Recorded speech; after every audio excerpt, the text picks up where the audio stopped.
Now, what we have done is working at heights we went through. See, now you'll find a lot of repetition of things, lot of repetition of the same things, and you will start saying, "Arey, what is it? Book is so thick," but it's all repeated stuff. That is exactly what is going to happen. Now, the chapter is provision, care, and use of work equipment. For work, we use equipment, variety of equipment, because practically nothing we can do with hands. Now, the first rule is all seafarers must have training to use or supervise work equipment and must be aware of the risks involved. So, you must have training to use or supervise the work equipment. Now, what happens is you get part of the training here in Seamanship Lab. You go through that. And then on board also, because equipment may not be the same, before you are given any task, some training will be given to you how to use the equipment. That is the first stage. Later on, as you get experience, then you will have more training to supervise work equipment. Then there are seafarers. Now, we look at you first as a trainee seafarer, but the seafarers who are already there for some time, like we have got ETOs, we have got fitters, and so on. Now, who are designated to carry out repairs, modifications are rarely done anyway, maintenance or servicing of work equipment, or to supervise such work, also need adequate training for that purpose. Now, one training is about use, another training is about repairs, modification, maintenance, and servicing. So, there are two types of training. So, again, we have got a separation. The ones who do maintenance have got different training. Of course, they will also know how to use. That means the first part is mandatory for all. Second part is more specialist job. And what is duty of a seafarer? You must follow all instructions and training. You must follow all instructions given to you and the training on how to use any work equipment. You should not try to use any work equipment. Do not use it unless you are trained and authorized. Training is one part. You should also have authorization. That means, yes, you can use it. The reason of this is we finish training, but somebody has to realize that, okay, how good you are with it. I can come and give you training, then how do I know every one of you knows it? So there are issues. So what we do is, first we start in systematic manner. Training is over, fine. Next stage, I may ask you, okay, you go and work with so-and-so. Now he is going to use the equipment. You are going to watch how he is using. If you have got any doubts, you will get clear. And he will also teach you again how to use it properly. So one way or the other, we are taking care of your safety. So you don't use any equipment unless you are trained and authorized. Now, there are dangerous parts on work equipment, especially moving parts, which are exposed. Now, any one of the exposed parts have guards, what we call guards. Now, this is a tendency of many people to remove these guards, saying that nothing will happen. Removing safety guards is extremely dangerous. They are for protection, because there are a lot of things, a loose sleeve can get stuck, long hair can get stuck, and a lot of harm can happen. So there are guards, and plus you are taking individual precautions. Now something breaks from, say, a grinder, which is rotating at a RPM of between 5,000 and 10,000. Anything breaks there, if the material gives up, it is going to fly off with great velocity, with sharp edges. It is like, you must have seen those Chinese movies, no? They have got the stars and all they throw and all. So something like that is going to come on you. So the guards protect you from that. So it will hit the guard and go in some other direction. So this is more important part, that you do not remove any guards. Make sure guards are in place. And if anything is with the guards, like, over a period, guard may have issues, fittings or something, so then you replace it. Guards or protection devices of substantial construction, because they have to be strong enough. They should not give rise to additional hazard. Cannot be easily removed. This is because of the tendency, अरे निकाल दो, काम कर लेंगे जल्दी और खत्म हो जाएगा. No, guards can slow down your work, agreed, but that's the way it has to be. They should be situated a sufficient distance. Now here, when we are talking equipment, we are not only talking mobile, but we are also talking fixed equipment. That is why you get this line, sufficient distance from the danger zone, because fixed as well as mobile, both the equipments are covered here. They will not restrict view of the operator of the equipment more than is necessary. The view is restricted in some way because moment to put anything more, it's obstacle. So there will be, but it's made sure it doesn't restrict it in such a way that he cannot work properly or work safely. Now, they are constructed to allow operations necessary to fit, replace parts, etc., etc., carrying out maintenance, but restrict access to work area. Means you can do all the work, but the guards are in position, the protection devices, to ensure people just don't go there. There are dangerous zones, plus you have to protect the operator as well as anybody around. Danger zone means a zone within or around work equipment where the presence of a seafarer would expose them to risk. That means I am doing, say, chipping.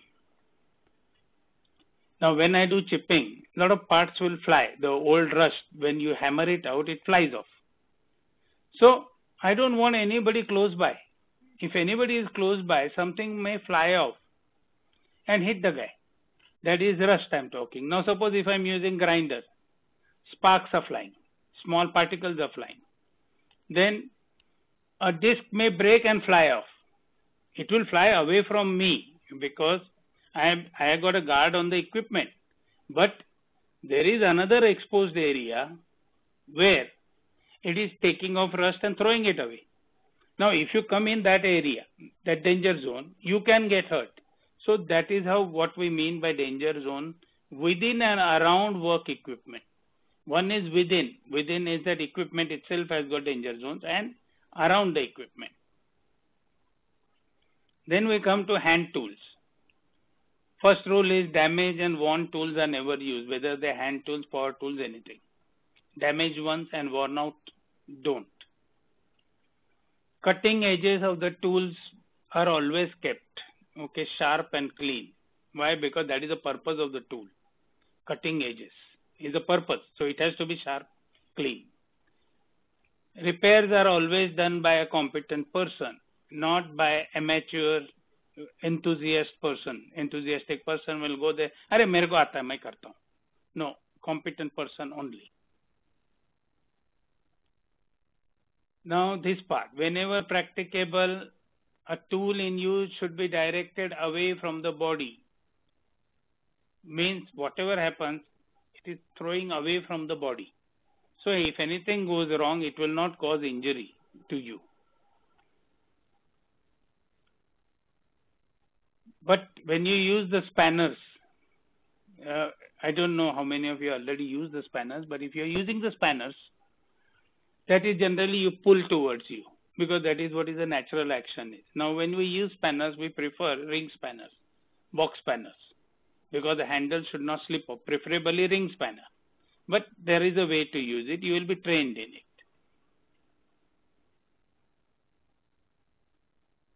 Now, when you are using tool with cutting edge, both hands should be kept behind the blade. That means you don't put one hand like this and other hand you have got here. No, both hands should be behind the cutting side. So even if it slips, it is not going to cut off your finger or something. Now when you hold the chisel, okay, You hold it like this, vertically. One thumb, index finger with pointing straight, like this, okay? Like this you hold it in this part, chisel. And then you hammer. So, this is one task where you have to concentrate properly because your hand is here, you are hammering here, so it should not hit on your hand. It has happened. There was an accident when two guys were trying to do it. One of our instructors, not instructors, I will say somebody who teaches. He hit one of the cadet's finger badly, but luckily there was no big damage. So you have to be, because if the two-person operation, chisel is held in a separate way. Generally, it's not so common because only a trained person will use this chisel. You don't give it to amateur, otherwise he will have swollen fingers. Saw should not be forced through the material being cut. Now, this is one of the things. While drilling also, you will notice this when you see our amateur workers in India or when they have got a saw. They put a lot of pressure. Like, even a guy is drilling a hole in a wall. You feel what is wrong with it. He is going there as if he's killing enemy, putting full bores and everything. That is not the way drilling is done. Drilling, you allow the drill bit to cut into with its own threads and its sharpness into the wall or wood or metal. It is not with the force. Same thing, the saw. When you use hacksaw blades, the teeth are supposed to do the cutting not by forcing it, not pressurizing it. It will do the cutting properly. This is why you need a training.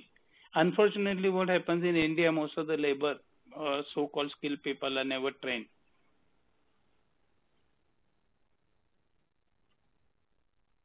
What Asif says, correct, you can't put pressure. Remember, one point is you don't put the pressure. Allow it. There is very gentle pressure. It is not with the full force pressing it. Asif, you got it? It's the same with the saw. What you do is, there's a very little pressure. It is not like a full pressure. And it will cut itself. It will cut itself. Once you start working with tools, most of the shippies work with tools. At home, they do a lot of jobs. So you will realize that time. The tools, unfortunately in India also, poor guys don't have proper tools.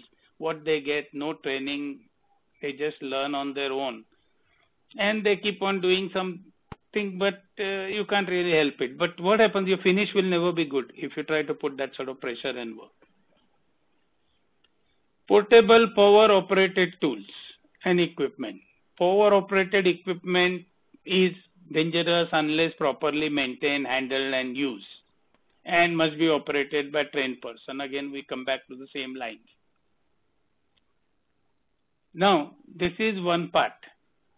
Power supply leads means there is a proper plug and hoses in case you are using pneumatic tools.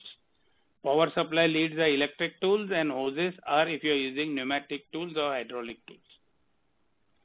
Again, all these wires, everything should be kept clear of all the obstructions. They do not obstruct a safe passage where somebody tries to cross, he will trip over the wires. No. And again, proper plugs must be used. We do not work like what we see in India. They have got two naked wires and guy takes one matches, puts it there and uses. No. They may have their own logic, but we don't use something like that. Now, also remember, electric shock, the risk is increased by perspiration. You're sweating. Your sweat is conductive. When you're working, it's possible your boiler suit, everything might get wet. The sweat is dripping. So you use proper thing, either use towel, anything, whatever you need. But remember that perspiration can give you electric shock because you don't realize it, it is wet.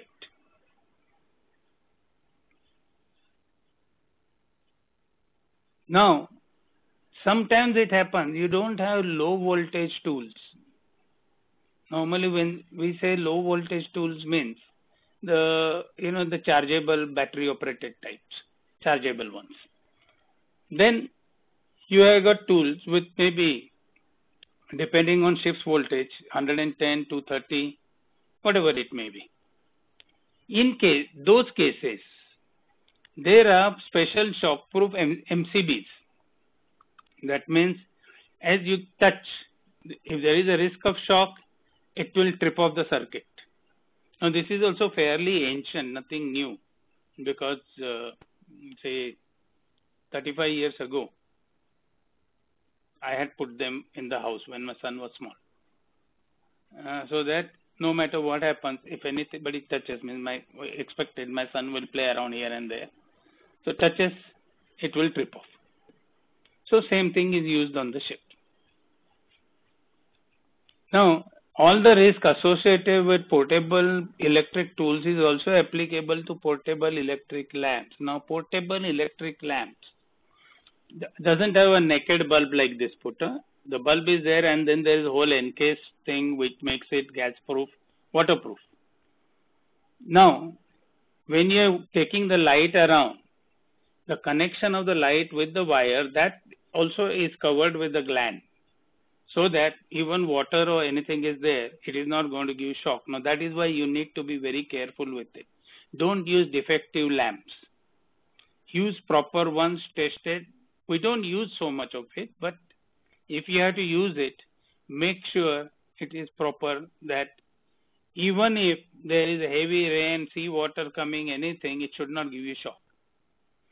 All our electrical fittings are sealed properly on the ship, unless you have got a useless electrician. Normally, on foreign ships, you are not going to find one, because people take strict action. Incompetence is not tolerated on typical foreign ship. Indoor tools, there are many tools which are indoor. They cannot be used outside. They are marked. This is for indoor use only. So make sure you check the tool, whether it's an indoor tool or outdoor tool. Like there are a lot of fittings even right now we get. There are electrical light fittings you get for indoor and outdoor separate in India also. So remember, there is a difference between indoor and outdoor. Indoor is not suitable for outdoor use.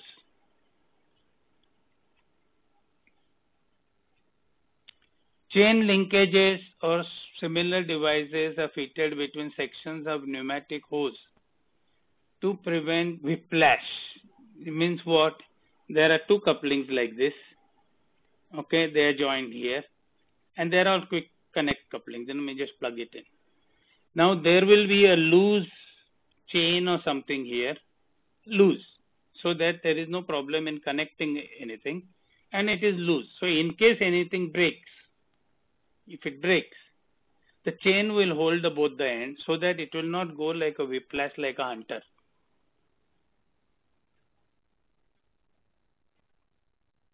Then safety valves is another one that is always there, and there are today you have got a lot of specialized fittings which ensure that any sudden failure of pressure, anything, they just stop. These are safety trip-offs are there. Then accessories, tool pieces, etc. should be secured in the tool. That means it is not loose, which is going to fall off anywhere. There are systems, when you start using tools, you will realize that parts get locked up and you can't open it unless you remove that lock. So that is a safety arrangement, and you cannot be removing it. Like for example, our ship's plugs, the one which we use on deck, are of a type that you plug it in, then you have to follow the safety procedure. Only then the switch can switch on. Otherwise, switch will not switch on. So, like there are many things which you have to see. And also, this part, you do not change anything on your portable tools when it is connected to a source of power. That is even at home. If you are working with a drill bit and a drilling machine, you want to change the drill bit, you not only switch off, you unplug it, change the drill bit, and then plug it back and use it. So this is very must, because a lot of accidents have happened. You don't realize it, but suddenly something goes wrong, you get electric shock, something or the other. Safety guards are there always, and don't remove them. And make sure you check everything before you start operation. Then, if this sort of a stuff has to be done, you have to remove the safety guards because of maintenance or examination. It is done by a trained person only. You don't do it, because then he is aware of the risk and he knows how to work with it. So you don't do all the stunt of removing and checking equipment when something is wrong with the equipment. Let a certified guy like ETO or somebody take care of it. Then important one is there should be clear space and light. It always goes. Wherever you are working, the place should be clear and light should be good. And when we say good, means you should be able to read in that light. That is definition. Now, if you are going to work close to machinery, you should be instructed in what risks are involved and how do you work safely and what precautions you must take. That means when you operate machinery or you are going to work close to machinery, somebody is going to give you instructions of what is the risk, how do you work safely, and what precautions you must take. Warning notices are always posted. That means we make every attempt to ensure that person is aware of the risk. He knows there is a risk involved, and still we get, okay, one can argue the accident percentage is very small relatively, but that is still not acceptable because our acceptance is 0. Anything more than 0 is considered not good. Now, temporary interruptions means like meal breaks, coffee breaks, etc. You unplug the power source and also make sure equipment is safely secured, stored away correctly or secured safely so that there is no accident. When work operation causes high noise levels, you must wear hearing protection. Flying particles are produced, you use the face mask, goggles, etc. so that a flying particle should not hit your eye.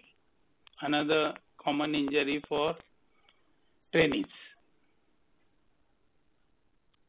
Vibrations can create pneumatic drill hammers and all. You have got pneumatic hammers, they vibrate a lot, okay?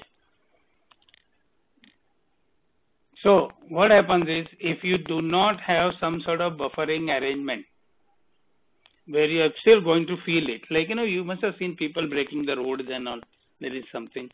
So what happens is, those vibrations can create problems for your blood circulation and all. So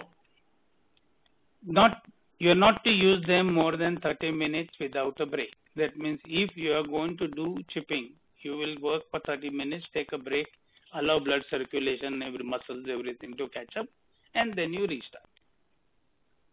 Now, you have got workshop benches that is in engine room. We have got a workshop there, not on deck normally, but you may have a small miniature workshop on deck in Forecastle store or that area, possible somewhere. But there are limited machines on deck. In engine room, you have got a proper workshop. Again, all fixed installation like lathe machine, drilling machines, etc. must be operated by the trained personnel only. Operator has to check machine every time before he uses, every time. Then safety guard devices must be in position.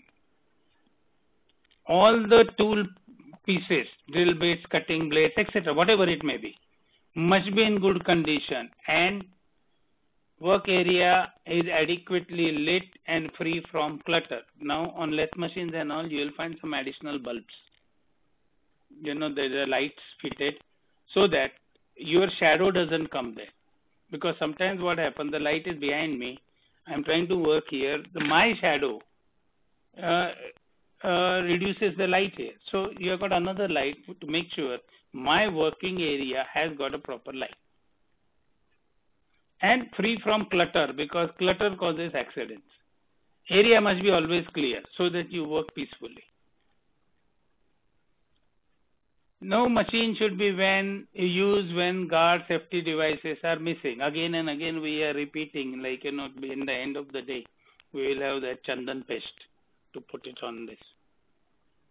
So again, you don't use anything if the guards are missing, safety devices meaning incorrectly adjusted, defective, faulty in any way.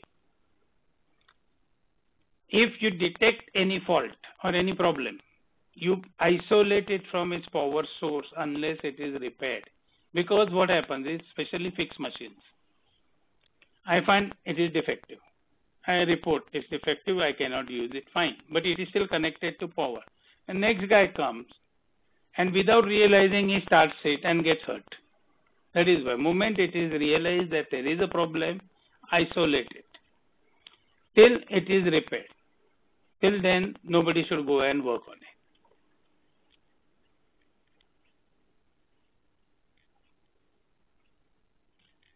Now, this is the one part which is basically we are talking about lathe machine, drilling machines and all. Workpieces are correctly secured in position. That means if I am drilling a hole, the bottom part where I am going to drill hole in is properly secured. Or on lathe machine, the similar thing. And then when you start drilling, sanding, anything, so whatever the residue keeps on coming out should not build up excessively. So what we do generally is, after a few minutes, stop it.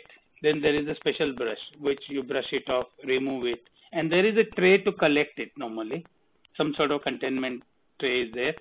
Then you check that once it's filling up, then stop everything, remove things, then you restart the work.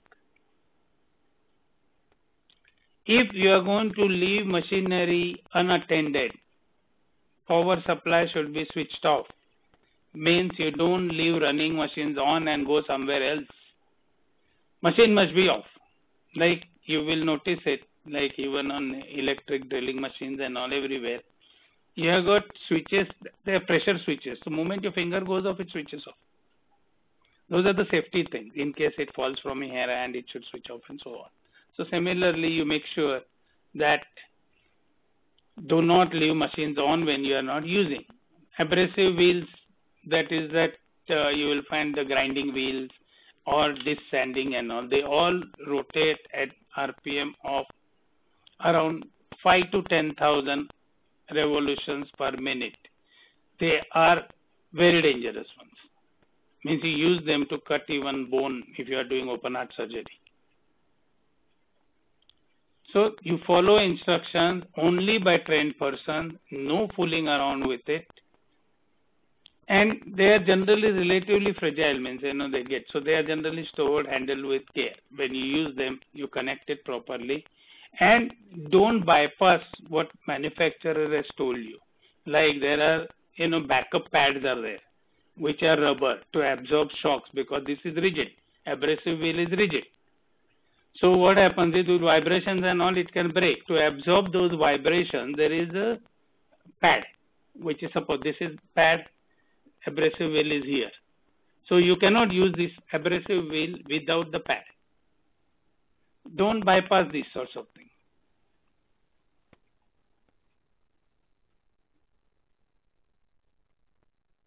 This is one part. Before you use the abrasive wheel, make sure it is not cracked, damaged or anything, because at that RPM, it is disastrous. Then don't try to do mix and match. Like iska laga ke idhar lagayega, will do the job. No shortcuts. Now, this is one part, because when you get these wheels, the abrasive wheels, it is mentioned there, suitable for what RPM. So, if your machine is capable of 10,000 RPM, that is say electric grinder, handle, and if the abrasive wheel says only 7,500, you don't use it, because you have to check all these things. It sounds boring, but this is how it has to be done. Check, ensure both are matching. If it says 10,000, it says 10,000, fine. Don't get into mix and match. Now the strong guard is there to ensure that even if it breaks or anything, operator doesn't get hurt. But you need the training how to use the machines, because there is a tendency that you should be, everything should be thrown away from you. But sometimes people do like this, and then there is a problem.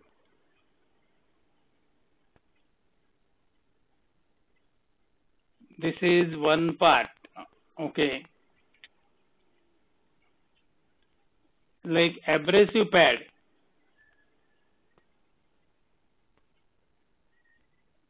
No, Jitendra, this doubt, no. You are not going to do anything higher RPM wheel in lower RPM machine. You don't do it. It has to match perfectly. There are other reasons. Technically, one can say, I am using on lower RPM, no problem. But efficiency of the wheels is designed for certain speed. So don't get into mix and match, no matter which way it is. Let the competent person, chief officer, chief engineer, decide if it is, but they are not going to decide. What happens, like there is a efficiency, means at this speed it must cut so much. There are specifications. So the lower RPM cannot do high RPM job. So the wheels are differently designed actually. That this decision will be taken by chief engineer. You don't get involved. Side of a wheel should not be used for grinding, because again, now the disc sander, there is abrasive part here. This part is the paper, hard paper. Now what happens is, this is not meant for cutting. This edge is not to be used, this edge. Because grinding thing is underneath. That is not grinding, that is a disc sanding, but it's abrasive surface. This side is a smooth paper one, and then there is a rubber this thing which allows little, but this edge is not designed for cutting. This is what it is saying. Cutting wheels are different. Grinding wheels are different. Disc sanding wheels are different. And then there are grades of abrasive. Abrasive also has grade. The higher the number, smoother it is. So that is something you have to, when you start working, you will know what it is. But no fooling around. Remember, cutting blade is different than grinding. Grinding blade is different than disc sanding. Disc sanding is used to remove corrosion. Grinding is used for grinding. And cutting is used, actually that blade is designed that edges are meant for cutting. So you can't use it to rub here. It has to use only for cutting, and it cuts. Workpiece don't hold in a cloth or a plier. It has to be properly secured, and then only you start working. Eye protection has to be worn when we are using the high pressure, the high revolving machines, high RPM. Now, hydraulic, pneumatic, high pressure jetting machine. Now, here what happens is you are utilizing high pressure of hydraulic pressure, hydraulic oil, or pneumatic, means air pressure, or high pressure jetting equipment like what you see now, people using to wash cars and all, something like that, but ours is much higher pressure. You need adequate training. You have to be competent to use. Only experienced guys are. There is manufacturers operating guidelines, etc. Now, equipment, even though it is possible, people like to play around sometimes with the safety valves. that it is designed for so much of pressure. Use only up to that pressure. Don't try to make changes. Like, we like to overclock our CPUs.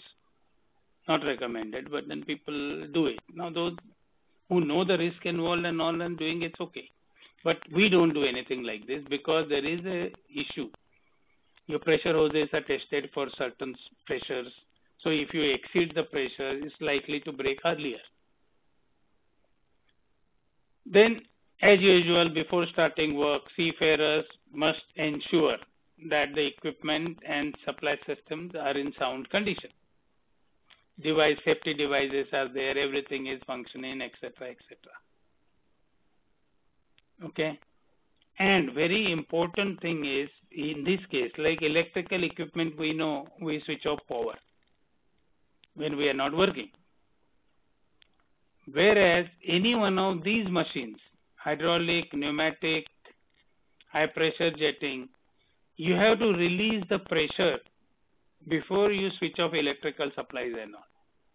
You release the pressure first and leave the equipment like that. Don't keep pressure inside the various pipings. Release it completely, and then only anybody can touch it to make changes.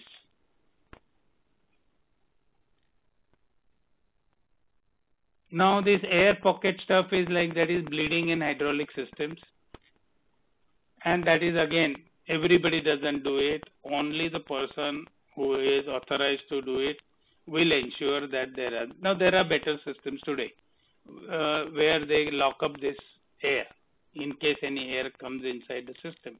There are ways and means to remove it, and it's done on periodic basis. Hydraulic oils, when you use hydraulic fluids, the correct grade is used, means don't mix up oils. It's just you should know it because basically the chief engineer takes care of it. So you should know that you don't mix up. Whatever it is, he will tell you what is to be topped up. Then all assistance is given. Spillages have to be cleaned immediately because slippery surface, oil pollution. Now, hydraulic fluids, lube oils, all are chemicals. In case, they are mild chemicals, but they are chemicals, nevertheless. In case of anything, you clean up immediately. Naked lights, even though hydraulic fluids, you will say they don't really give any vapors or anything, fine. But also remember, if atomized hydraulic fluid, suppose a hose bursts or something, that atomized part can explode.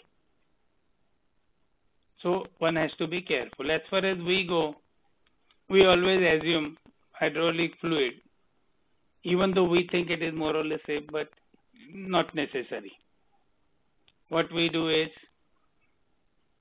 we assume it can catch fire, so we don't unnecessarily create an issue. All our lamps, what we use, portable lamps, fixed lamps, are gas tight, always, watertight.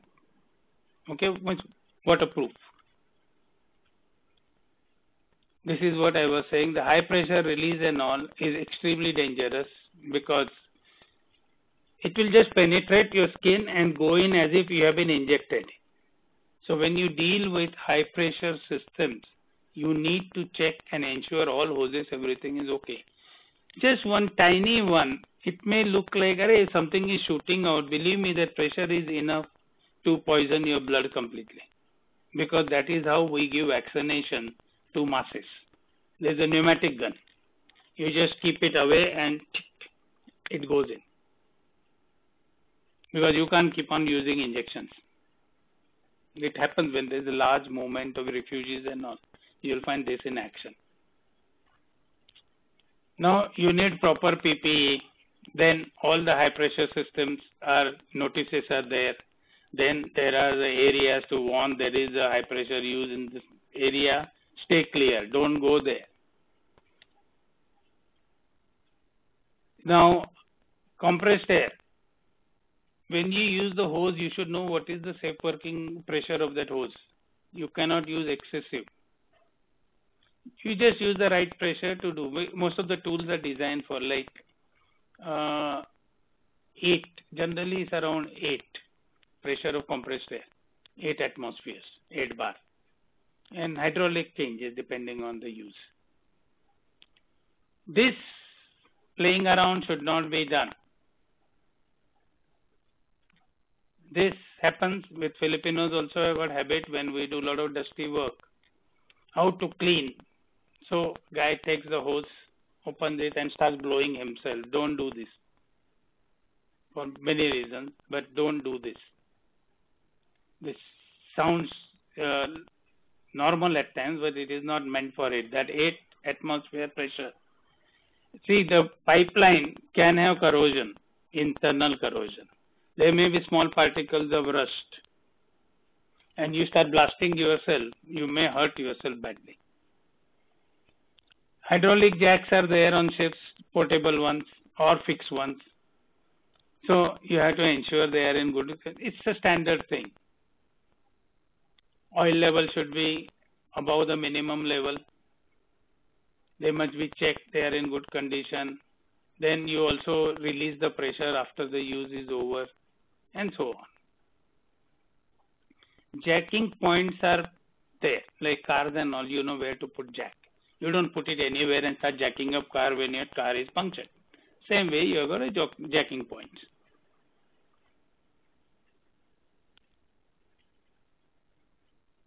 And always remember, anything hydraulic which is held by hydraulic pressure, whether it's a jack or it's an actuator or the ram or whatever it is, they all can fail.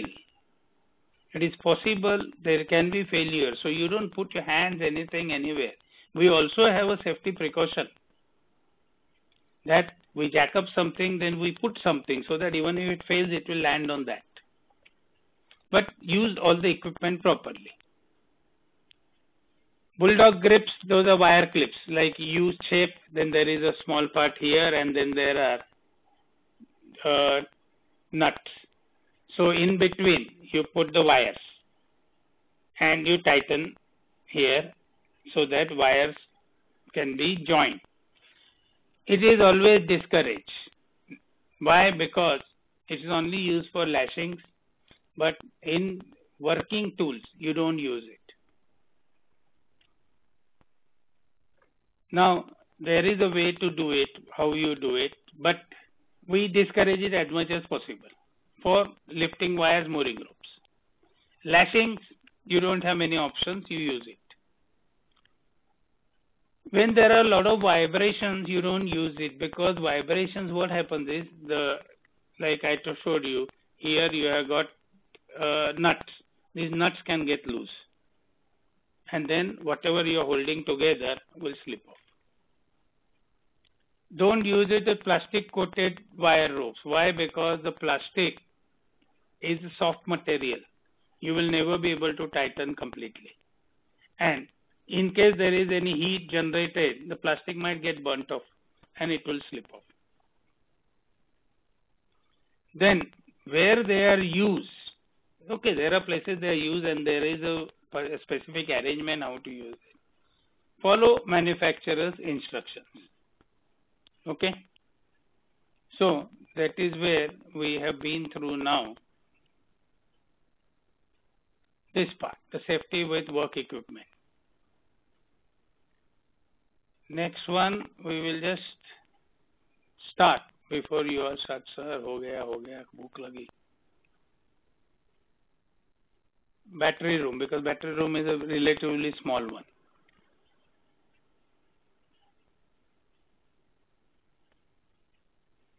Okay, don't mix up two things because I have realized there are some additional things here.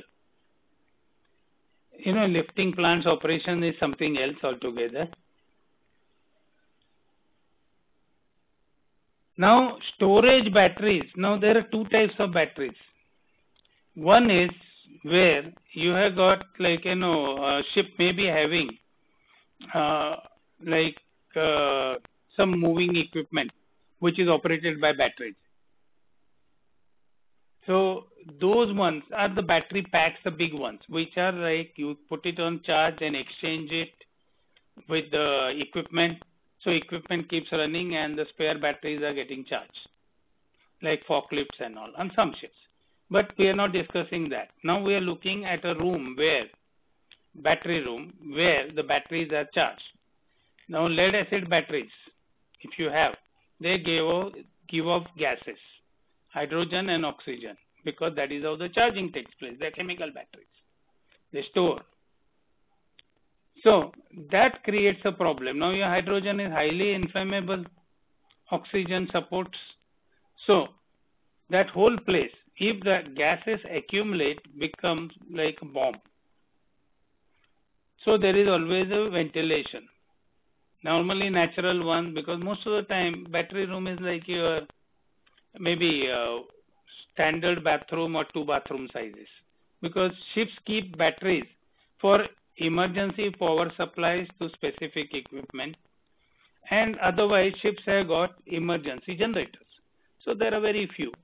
But main thing is, wherever there is a battery room, you expect the inflammable gases and combination. Then what happens? What is in the battery room? You have got a charger.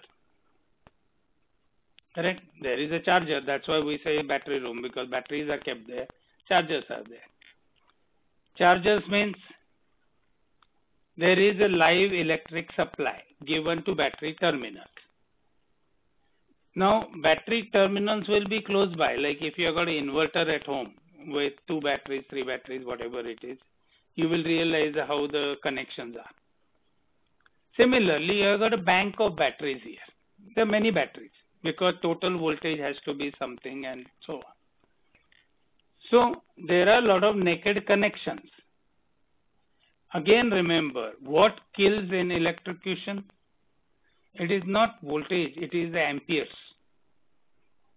That is where you have got high amount of amperages available in battery rooms. Next is when you enter there. Lead acid batteries, if you are going to do anything, you know that there is acid in the battery. So you have to eyes covered up, the face mask. Your top should be acid proof, because normally what happens, somebody goes there to fill up water and all, that is the maintenance, checking the voltages. You don't carry tools just unnecessarily. If you carry any tool, they should be insulated, because it should not happen. You use ordinary screwdriver, you are trying to touch here, but this naked metal touches something and causes short circuit. So we have an issue with short circuits. We have got an issue with the inflammable gases. We have got issues with the acids. Then the tools what you carry should be minimum, and what is required all must be insulated. Then there is a danger of electrocution. So you make sure that you don't go there when you are sweating, your boiler suit is wet, because somewhere you may touch. It's a compact place. You don't have so much of place, because what happens is each battery bank has to be close to each other if they are connected, so that there is not much of loss in voltage when the currents are flowing.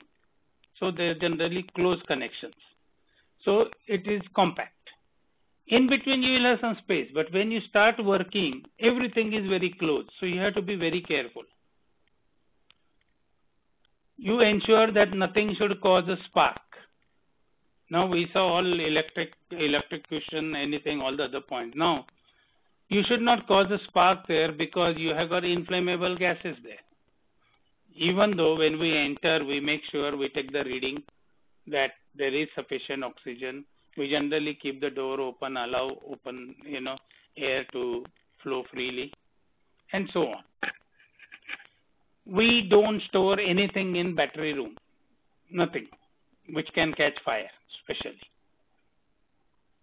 What you may find there is a distilled water, because again, acid is not kept there. Distilled water may be there. That's the only thing. And possible a small jar of jelly or grease, the special type of grease or what we call gel, is kept because every terminal is coated to avoid the corrosion.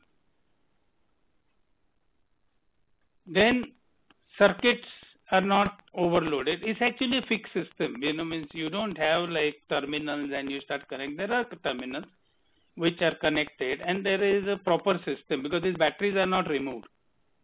So everything is a fixed arrangement. Then clip-on connections are never used. This is exactly what I was saying just now.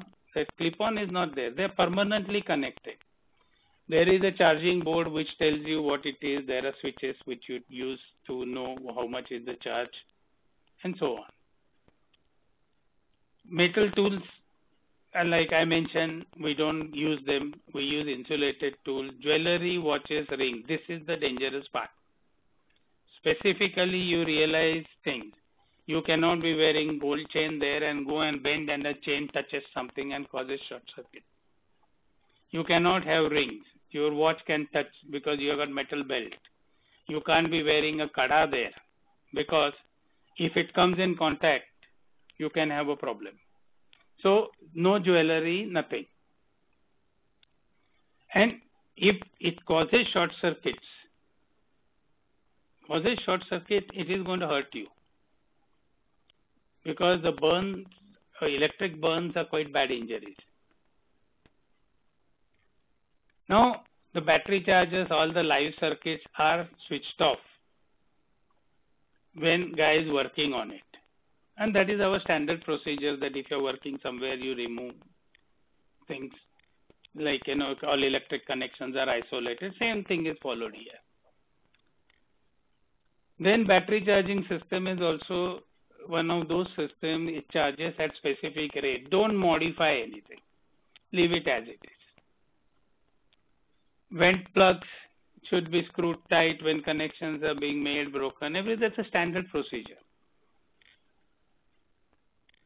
Now, we always make sure that everything is clear. We don't keep anything on top of batteries. We don't keep anything. We keep everything free, the way it should be. And we examine and make sure that nobody has done any stupidity. All batteries are very well secured. Everything is well secured for rolling and pitching. So ensure that you don't slacken anything, especially if you change batteries. For example, batteries means whole battery package change. Ensure that the securing arrangements, everything is proper. Because what happens, first you put a new batteries, you will tighten everything. After 1 day, 2 days, you have to recheck it, because what happens, in vibrations, some movement might take place and you can tighten it further so that nothing moves even slightly.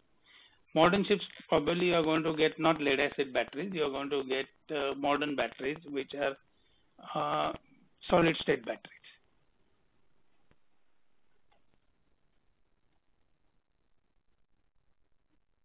If you have got alkaline batteries and lead acid batteries, both of them, because it's not only in one location, you may have 2 locations, 3 locations. Batteries can be in many locations. So in that case, acid and alkali is always kept separately. That is a standard rule on a ship. Okay, that is standard rule. 1 minute I can take, I'm allowed extra time. Now, these 2 parts, lead acid and alkaline, more or less instructions are same. You read it. So tomorrow we start the next chapter, and if you have got any doubts, ask me. Okay. Now kitna hai? 68 only today. Okay. Any doubts? Any doubts?